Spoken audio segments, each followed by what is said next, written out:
أعوذ بالله من الشيطان الرجيم بسم الله الرحمن الرحيم إن الذين اشتروا الكفر بالإيمان لن يضروا الله شيئا ولهم عذاب أليم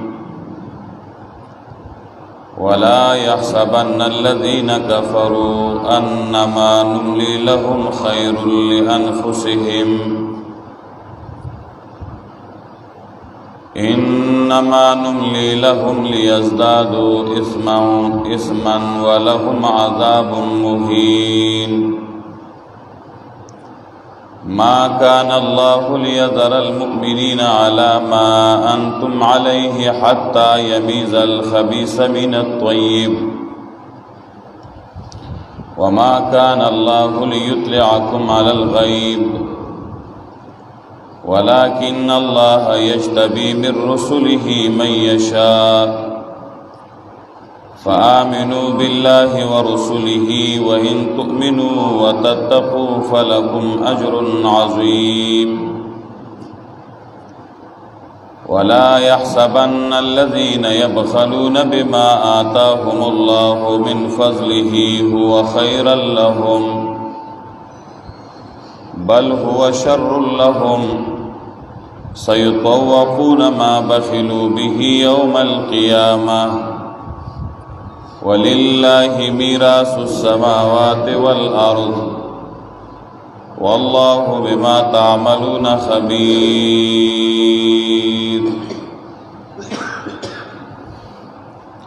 سورة آل عمران سلوری سیو آخری سلورم ایسا شروع پائی کی اول بابو پای کی بیانو داغی اصولو چیغی سر کامیابی راتلا او ذکرو داغی علتونو چی داغی دا وجن شکست راتا دا منافقانو حال ذکر کے دا اولی دا مومنانو نخ ذکر کری الذين استجابوا لله والرسول من بعد ما أصابهم القرح الذين قال لهم الناس إن الناس قد جمعوا لكم فاخشوهم فزادهم إيمانا. چې مومنان څومره چې حالت سختی نو دومره داغي ایمان مضبوطی او هغه د دې وسوسو نه هیڅ نه یریږي او نه په دې باندې متاثر کیږي. د منافقانو حال دا دی اوس دې ځای نه د هغې حال بیانوي چې په داسې وخت کې هغې ایمان هغې خو هسې هم پکې نه وي خو هغه لږ ونه ایمان چي نو هغه هم پرېږدي او کفر اختیار کي منافقت شروع کی بیا غیله چې دینو تخویب دی یره ده او بیا بیان دی د امتحاناتو داغه د حکمت چې الله کله سختی راولي په مؤمنانو په دې کې د الله حکمت څه دی.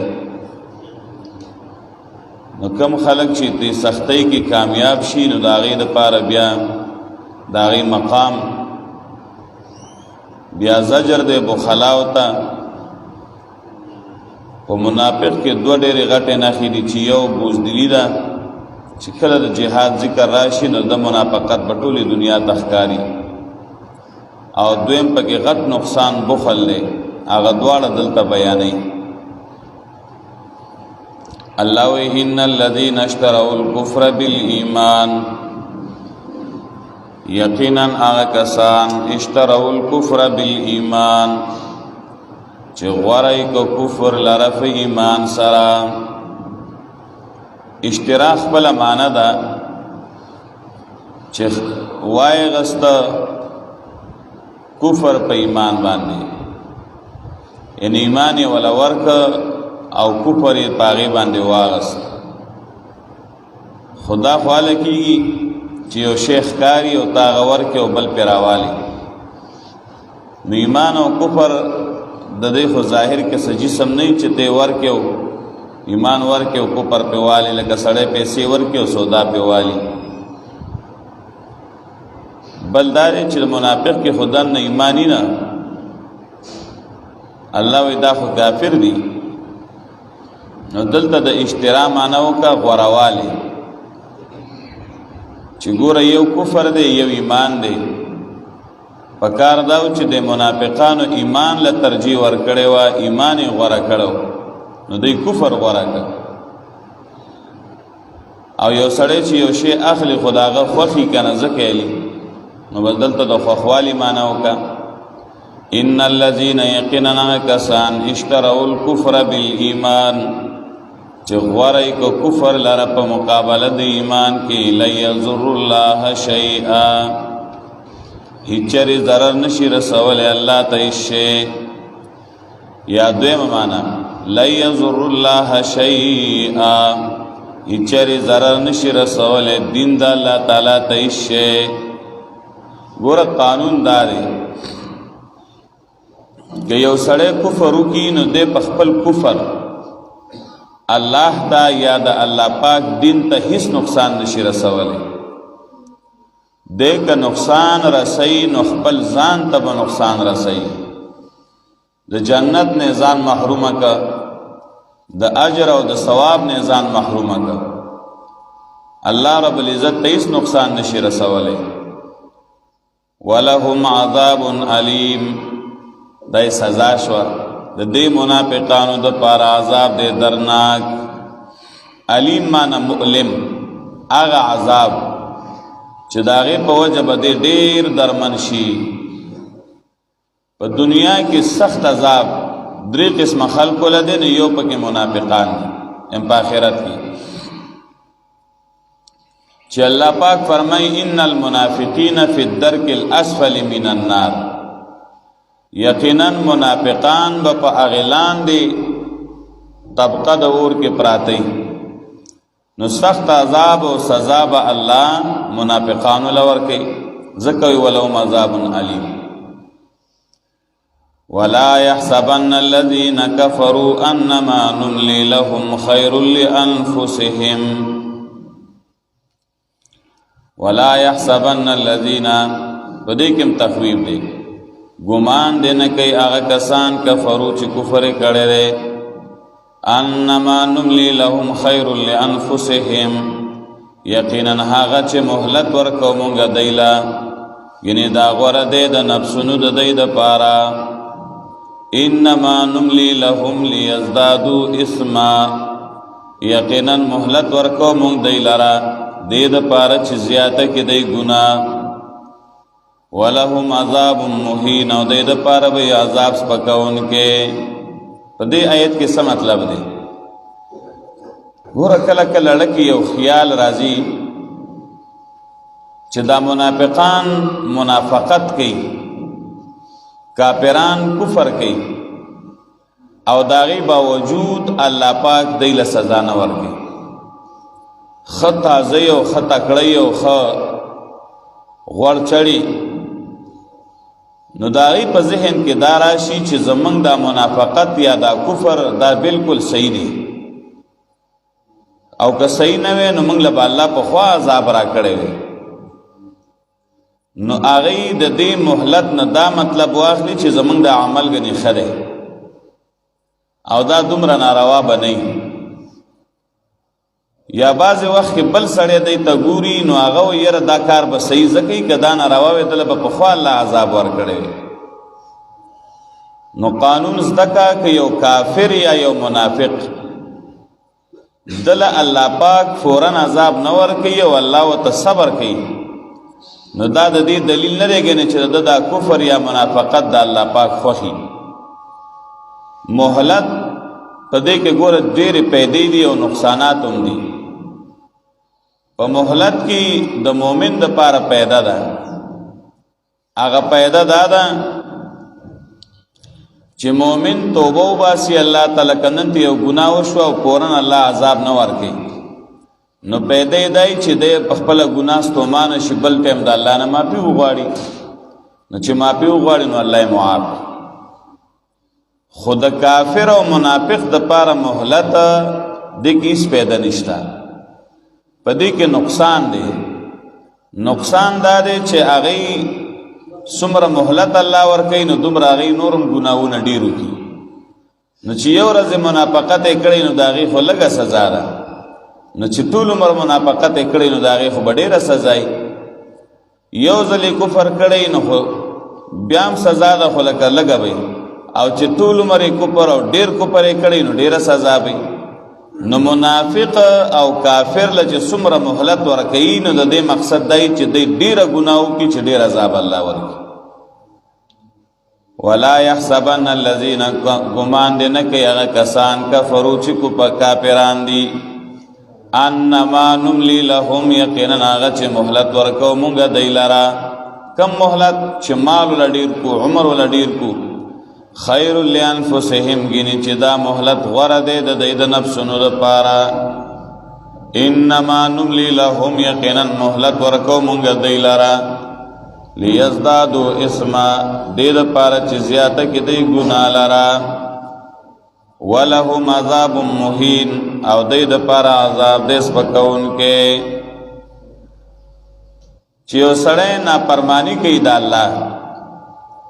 کفر کئی شرک کئی بیدینی کئی او گور اللہ پہ انعامات نورم کئی نو دا دلیل دے نہ دے گی چې دا اللہ خوخ دے دیتا استدراج ہوئی پا مزا مزا رانی ول استدراج دیتا ہوئی چې تا یو شیرانی سی خدا سے رو رو لکتا دام کے خکار رانی سے او تاو تا دانی غرزولی نو دا ته پاغي دانی نه خوري چې ګنې دا مرغۍ به وږي شوي او راشه دا دانې ورته اچوم چې مړی کړمه دا دانې د دې دپاره دي چې په دې چل ورو ورو د دام ته دا راورسي نو هوښیار سړی دا دانې داسې خوري ورې غورځولي او ورو ورو دام پله ورنږدې کړي نو دا مرغۍ او یا دا کونتره یار شي چې هغه دا دانې خوري او ورو ورو ورمخکې کېږي نو آخر کې دا غدام سره او غدام کې دننه واخوای او ته دانې غورځولي نو دا چې دا مخوکه دا مړی ور دننه کې نو تر مړی نه ونخلي سر ور دننه کې هغه لومه کې نو ونخلي کړکۍ کې وته چې دنو دانه یا چنجې یا ګیرې بند کړي خو چې پاغي ټونګو وي نو پر اخلاص شي نو دا په مزه مزه چل ول باندې رانی ولي دغه شان چې څومره کافر او منافق ګناونه کوي نو الله ول نعمتونه سیوا کوي بچی خډيري مالی خډيري صحتمندي بیماریږي نه څه تکلیف پې نه نو داغه دا خیالي چې زما د عمل ډېر ښه دی او خلک کوم یې ګوره وي دا پلاني باندې د الله ډېر غټ فضل دی دا د الله پاک فضل نه دی دا الله رانیسي په دې چل باندې کلما جددوا لنا معصیه جددنا لهم نعمتا علماء وی چې څومره دی ګناونه کوي نوی نوی نو الله په نوی نوی نعمت دي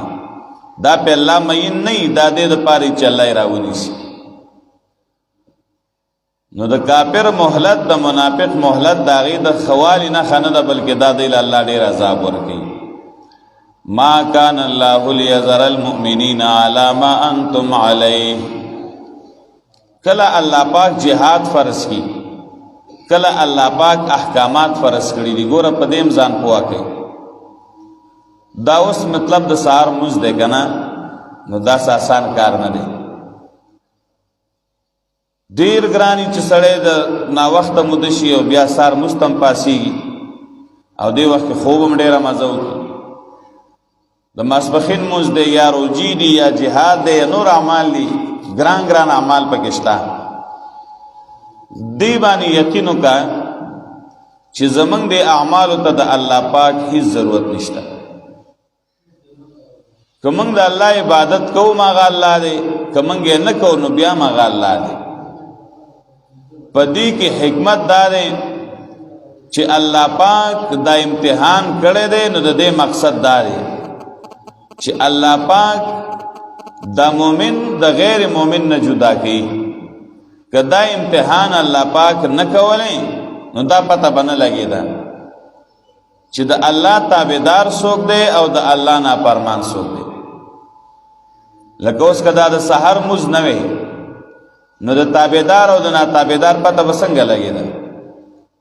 ټول به چې دی نو ویلی هر یو به ویل په الله باندې زما مال او جان هر څه قربان. اوس پته دا لګي الله ته خو پته ده، خو خلکو ته ښکاره شي چې څوک پاسي دا د الله تابعدار یو چې هغه په غرمه پاسې نور ختلی نو دا د الله نافرمان چې دا د سره خپم نه چې دا ولې په معنا وخت شي. څوک د الله حکم مني جهاد ته ځي اعمال صالحه کوي دای تابعداري چې نه کوي ټوله دنیا پیژني چې دا د الله نافرمان د امتحان دی. ما کان الله لیذر المؤمنین ندی الله تعالی چې پریدي مؤمنانو لرا علی ما انتم علیه پاغي حالت باندې چې تاسو پاغي باندې چې منافقان او مؤمنان دي ګني ګډوډي حتا یمیز الخبیث من الطیب تر دې چې جدا کی پلید د پاک نه. د امتحان دی لکه چې پاک پلید جدا کی. وما کان الله لیطلعکم علی الغیب دا اوس جواب دی یو سوال دی لکه دا خو ډېر ګران کار دی او الله ته خواسم پته ده نو چې دا مؤمن دی او دا نه دی مؤمن ځکه الله یې دړه نه خبري نو الله پاک به دغه شانه موږ خلق خبر کړو که نه نو د امتحان ته ضرورت بنو نو دا تکلیف بنو خلقو ته. نو د هغې جواب چې دغه شانه چې امتحان نه شوی یو سړی پیژني دا غیب دی او د غیب علم یو الله سره دی، مخلوق له الله دا علم نه ورکوي. وما کان الله نه دی الله تعالی لیطلعکم علی الغیب چې خبردار کی تاسو په غیب باندې. الله تاسو په غیب نه خبري ان د غیب علم تاسو له نه درکوي چې دا سړی به جنتی او دا به جهنمی او دا به مؤمن او دا به کافری او دا به منافقی بغیر امتحان داسې نه کوي. ولكن الله یجتبی من رسله من یشاء لیکن الله تعالی غوره کوي د خپلو پیغمبرانو نه من یشاء څوک چې وغواړي. الله لکه د غیب علم نه ورکوي چاله هیڅ چاله نه ورکوي. نو پیغمبرانو سره هم نشته نه پیغمبرانو سره هم د غیب علم نشته. دومره کوي چې بعض پیغمبران یعنی بعض خلق چې پیغمبران دی الله غوره کړي نو هغه ته وحی راولېږي. نو ګوره په دې ځان پوه کوي بعض خلق په دې نه پیږي وی انبیاء علیهم الصلوات والتسلیمات عالم الغیب دی په غیب پوهیږي او دلیل کې دا آیت پیشي وی دی آیت کې راغلی دی چې الله تاسو په غیب نه خبري خو الله پاک د خپل پیغمبرانو نه بعض خلق غوره کړي چې هغه په غیب خبر کړي. نو ګوره په دې خبره یقین وکړه یو د علم الغیب او یو د اطلاع الغیب یا وحی د غیب په دې کې فرق دی. علم الغیب چې دی نو هغه د یو الله سره دی. الله نبی لا ولی لا انسان پیری پرشتي اس یو شی د غیب علم نه دی ورکړی. یو داسی چې الله پاک په غیب خبر کی څه مطلب د غیب وحی وته کی چې دا څه کار به الله پاک کوي نو وحی چې دنو هغه جدا شه ده هغه ته علم الغیب نه وای هغه وحی ده. نو وحی خو موږ منو د پیغمبرانو لپاره او د فرشتو لپاره کوي. ان ګوره الله پاک وای چې جنت حق ده جهنم حق ده حساب کتاب حق ده قیامت حق ده خروج د دجال شتا دا ټول د غیب خبرې دي کنه دي. اوس دا پیغمبر ته څنګه پته ولګی دا د دې علم پیغمبر سره نو پیغمبرانو ته الله د دې وحی راولېګله فرشته راولېګله او هغه ته وی چې زما دا پیغمبران خبر کا چې د خپل قوم خبر کی چې ګورزان تیار کی قیامت را روان دی حساب کتاب را روان. نو اوس که یو سړی وی چې پیغمبران په غیب پوهیږي او خصوصا زمون پیغمبر علی السلام په غیب پوهیږي ولی چې دا څنګه هغه ته پته ده چې قیامت شته دا څنګه وته پته ده چې حساب کتاب شته څنګه وته پته ده چې قبر کې عذاب او ثواب شته څنګه وته پته ده چې تقسیم د عمل نامو شته، پل صراط شته، دا ورته څنګه پته وه؟ دا په غیب پوهېږي که نه؟ یا دجال به راوځي، یاجوج ماجوج به راوځي، عیسی علیه السلام به راکوزېږي، دا خبرې ورته څنګه معلومې شوې؟ نو ګوره دی باندې هر سړی پوهېږي چې پیغمبر علیه السلام په خپل نفس باندې دا نه دي معلومې کړي، په ذات یې دا نه دي معلومې کړي، په خپل اختیار یې نه دي معلومې کړي، دا ورته د دې یوې خبرې الله پاک وحي کړې ده. نو چې وحي وشي نو هغې ته علم الغیب نه وایي. لکه مثال په طور باندې تا ته څوک ووایي چې پلانې انسان وفات شو، او ته دلته خلکو ته ووایې چې پلانې وفات شوی دی، نو دا خلک دا نه وایي چې هلکه موږ ته پته نه وه، دلته پته له دې جوړې په غیب وپوهېږو.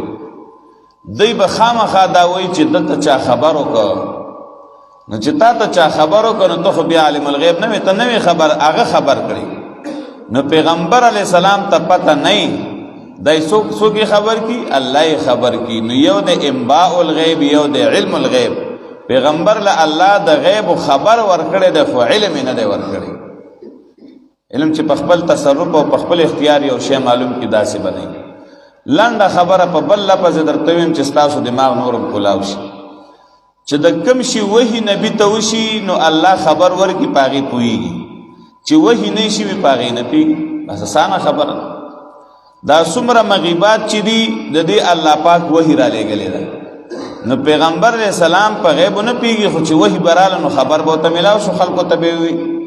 او چې په کومو نه پوهېږي نو د هغې وحي نه ده راغلې. لکه ګوره د الله پیغمبر د قیامت تذکرې کوي، د اسمانونو حالات بیانوي، وحي ورته وشوه. او په خوا کې چې دی نو د منافقانو په حال نه پوهېږي، د خپلې بیبي په حال نه دی خبر، زهر ورته منافقانو یهودیانو اچولی دي، په هغې نه دی خبر، جادو پې شوی دی، په هغې نه دی خبر، وحي نه وراغلی که. دغه خبره ده. ښه وما کان الله نه دی الله لیطلعکم علی الغیب، چې خبر کی تاسو په غیبو باندې، ولکن الله لیکن الله تعالی یجتبی من رسله من یشاء، غوره د خپلو پیغمبرانو نه څوک چې وغواړي، نو یې ته بعضې مغیبات د هغې وحي راولیږي. مدارک وی لکن الله یرسل الرسول فیوحی الیه ویخبره بأن فی الغیب کذا وإن فلانا فی قلبه النفاق وفلانا فی قلبه الإخلاص فیعلم ذلك من جهة اخبار الله لا من جهة نفسه. دا ټول خبرې چې معلومینو الله خبر ورکی زکا. وَإِن تُؤْمِنُوا کچرت تاسو ایمان راړو وتتقوا ځانم بچ که د منافقت نه فلکم اجر عظیم، پس تاسو د پاره اجر دی لوی. یره چې دا منافقان مال نه لګي، نو الله پاک وایي چې کوم خلک بخل کوي او د الله په لار کې مال نه لګي، هغه د دا نه وایي چې زمونږ دا مال به موږ له ډېره پیدا راکړي او دا به غوره، بلکې دا مال به د هغې دپاره ډېر نقصاني. دا مال چې نه دی لګولی، زکات یې نه دی ورکړی، نو دا به د آخرت کې د دوی دپاره د عذاب سبب جوړ شي. دنیا کې په ګټلو کې په عذاب کې مبتلا و، آخرت کې به په دغې مال باندې ولا الله په اور کې سزا ورکوي. ولا یحسبن الذین ګمان دې نه کوي هغه کسان یبخلون چې هغې بخل کوي بما آتاهم الله، په هغې څه باندې چې ورکړي دي دوی ته الله تعالی من فضله د خپل فضل نه. فضل عام دی، که هغه د مال دی او که هغه د علم دی. چې الله ولا مال ورکړی دی او ګوره دی بخل کوي نه لګي، الله ولا علم ورکړی دی او دی بخل کوي، چاته ټکی هم نه ښیي او حق مسله نه بیانوي. هو خیر لهم، دی د دا ګمان نه کوي ګینې چې دا غوره دی دی دپاره، دا فضل نه. بل هو شر لهم، بلکې دا ناکاره دی دی دپاره. سیطوقون ما بخلوا به یوم القیامه، زر دی چې غاړه کې به واچولی شي دی ته هغه مال چې دی بخل کړو په هغې په ورځ د قیامت باندې. چې کم مال یې نو لګولی او بخل یې کړی نو هغې نه به یو مار جوړ شي او د ده په دې غاړه کې به ور واچولی شي. حدیث پاک کې راځي رسول الله صلی الله علیه وسلم فرمایي چې چاله الله پاک مال ورکړي او دی د هغې نه زکات نه ورکوي مسل له یوم القیامت شجاع اقرا دا مال به د قیامت پر ورځ باندې د هغه دپاره یو ګنجی مار جوړ شي او د ده په دې سټ نه بتاو شي او د دې وښکي نه به یې رانیسي او ټک به ورکوي ورته وایي به انا مالک و انا کنزک زه ستا هغه مال ومه چې تا دنیا کې جمع کړی ومه او زه ستا هغه خزانه ومه چې تا دنیا کې جمع کړی ومه هغه خپل مال به د عذاب سبب شي ولله میراث السماوات والارض دعوه د توحید هم ده او ترغیب د انفاق ته چې ګوره ولې د الله په لار کې نه لګې د نه پاتې کېږي نو ځان له په آخرت خو جوړ که که نه د اسمانونو او ځمکې الله پیدا کړي دي او یو الله ته به پاتې کېږي چا هم د ځان سره خپل ځمکه خپل مال خپل دولت خپل جیداد هېڅ شی وې نه وړه خو ګوره چې څومره خلک دی موږ او تاسو وینو که نه چې ژوندی نو وایي د دې ځای نه والې هغه ځای پورې وایي دا چې دی نو زما جیداد دی او دا کور مې دی خلک وایي پلاني ماشاءالله ډېر ښایسته کور جوړ کړ او دا مې ګاډي دي او دا مې مال او دولت دی او دا مې څاروي دي بلا څیزونه د دی که نه خو چې کله ملک الموت راشي او روح دې واخلي نو بیا پکې د ده څه بیا هېڅ شی هم د ده نه د چې پرونه پورې ویله د هر څه زما دي او نن د ده وارثان وایي دا زما دي یو وایي زما دي او بل وایي زما دي او په خپل منځ کې تقسیموي ده خو ویلي چې دا زما هر څه دي د ده هېڅ شی هم نه یو کفنو هغه هم ډېر خوش نصیبه وایي چې خپل کفن ورته میلاو شي او دغه د خاورو یو لغونې ځای و هغه هم د خپل نو چا مسلمان وقف کړی د الله رضا دپاره او دی یو ډوایي کې دفن که د ده په مال کې د ده څه و هغه و چې ده په خپل ژوند خوړلي و او دله پیدا ورکړه د ده په مال کې د ده هغه و چې کم ده اغوستي و نو ده زاړه کړه نو پیدا یې وله ورکړه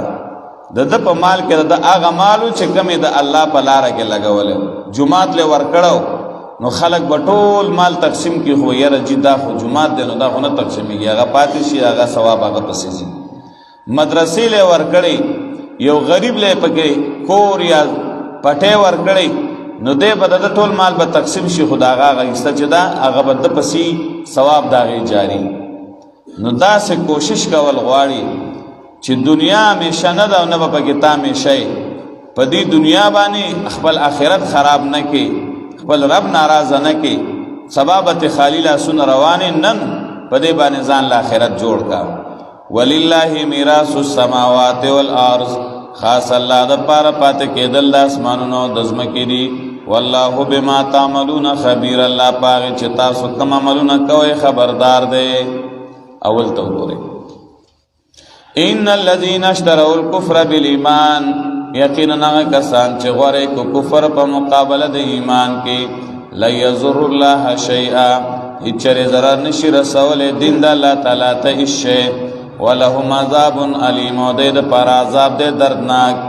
ولا يحسبن الذين كفروا گمان دین کوي کسان چې کافران دي انما نملي لهم خير لانفسهم یقینا هغه چې مهلت ورکو مونږ دیلا غوړه د نفسونو د دې د پاره انما نملی لهم یقینا مهلت ورکو مونږ دی لره لیزدادو اسما دې د پاره چې زیاته کې ګناه ولهم عذاب مهین دې د پاره عذاب دې سپکون کې ما کان الله لیذر المؤمنین علی ما انتم علیه نه دې الله چې پریدي مؤمنان پاغه حالت باندې چې تاسو پاغه حتی یمیز الخبیث من الطیب تر دې چې جدا کی پلیت پاک نه وما كان الله ليطلعكم على الغيب او نه دی الله چې خبردار کی تاسو په غیب باندې ولكن الله يجتبي من رسله من يشاء لیکن الله غوړه کوي د خپل پیغمبرانو نه چاله چې وغواړي فآمنوا بالله ورسله پس ایمان راوړې په الله او په پیغمبرانو د الله وان تؤمنوا که تاسو ایمان راوړ وتتقوا ځانم بچکا فلکم اجر عظیم پس تاسو د پاره اجر دی لوی ولا يحسبن الذين غمان دین کای کسان يبخلون چې بخل کوي بما آتاهم الله پاګه چې ورکړي دی ته الله پاک من فضله د خپل فضلنا هو خیر لهم چې دا غوړه دی د پاره بل هو شر لهم بلکې دا ناکار دي دی د پاره سيطوقون ما بخلوا به يوم القيامه زرد چې غاړه کې به واچولې شي دی تاغه مال چې بخل کړو دی پاغي باندې په ورځ د قیامت باندې ولله میراث السماوات والارض خاص الله د پاره پاتې کېدل د اسمانونو د ځمکې دي والله بما تعملون خبير الله پاک پاغي چې تاسو کوم عملونه کوي خبردار دی